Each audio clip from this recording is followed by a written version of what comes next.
भारत ने अमेरिका के राष्ट्रपति डोनाल्ड ट्रंप और रूस के व्लादिमीर पुतिन के बीच अलास्का में हुए शिखर सम्मेलन का स्वागत किया। ये सम्मेलन वैश्विक सुरक्षा और आर्थिक मुद्दों पर केंद्रित रहा। भारत ने इसे क्षेत्रीय स्थिरता के लिए सकारात्मक कदम बताया। प्रधानमंत्री नरेंद्र मोदी ने ट्रंप द्वारा लगाए गए टैरिफ का विरोध करते हुए भारी कीमत चुकाने की बात कही। भारत रूस से तेल खरीद जारी रखने पर अड़ा रहा। यह फैसला द्विपक्षीय संबंधों को प्रभावित कर सकता है।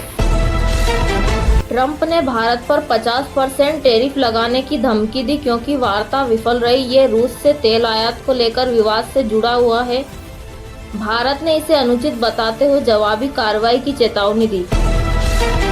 विशेषज्ञों ने भारत पर नए टैरिफ के प्रभाव पर चर्चा की जो 50% तक पहुंच गए। ये रूस से तेल खरीद के कारण हुआ है। आर्थिक विशेषज्ञों ने इसे भारत अमेरिका व्यापार के लिए खतरा बताया। सेना प्रमुख ने ऑपरेशन सिंदूर को पाकिस्तान के लिए झटका बताया। ये ऑपरेशन सीमा पर सुरक्षा मजबूत करने से जुड़ा है। पीएम मोदी ने इसे आतंकवाद के खिलाफ नया अध्याय करार दिया। भारत ने रूस से तेल खरीद पर लगे प्रतिबंध और टैरिफ का विरोध किया। पश्चिमी देशों से अधिक व्यापार करने का आरोप लगाया। ये विदेश नीति में स्वतंत्रता बनाए रखने का प्रयास है। राहुल गांधी ने मतदाता सूची में बड़े पैमाने पर धोखाधड़ी का आरोप लगाया। उन्होंने चुनाव आयोग पर भाजपा से सांठगांठ का दावा किया और कांग्रेस ने इस पर अभियान शुरू किया। पीएम मोदी ने दिल्ली में सांसदों के लिए नए फ्लैट्स का उद्घाटन किया।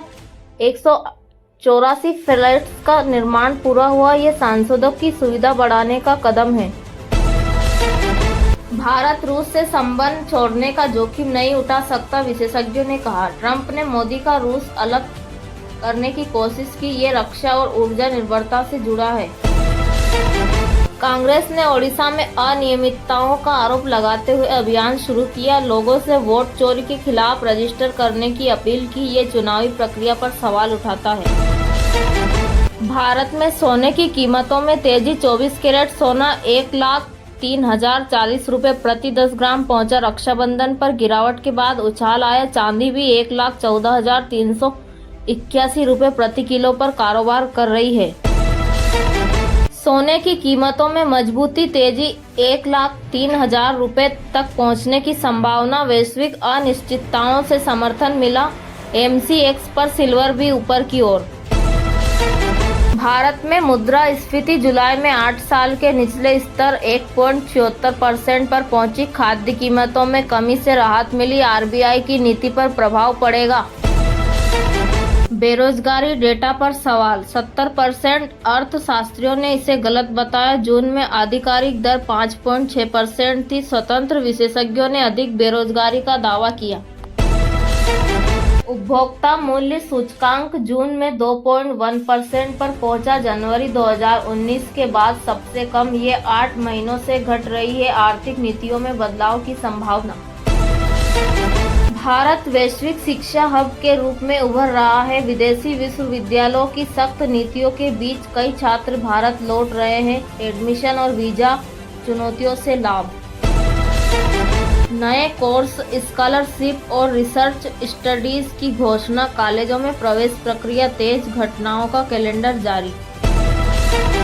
School assembly headlines. Supreme court ने इलाहाबाद हाई कोर्ट जज पर प्रतिबंध हटाया। राष्ट्रीय समाचार में शामिल छात्रों के लिए महत्वपूर्ण अपडेट।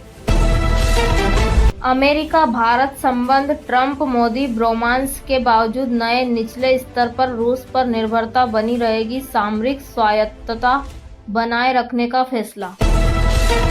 ट्रंप टैरिफ से भारत दक्षिण एशिया व्यापार प्रभावित। द्विपक्षीय संबंधों में तनाव। क्षेत्रीय भू राजनीति पर असर।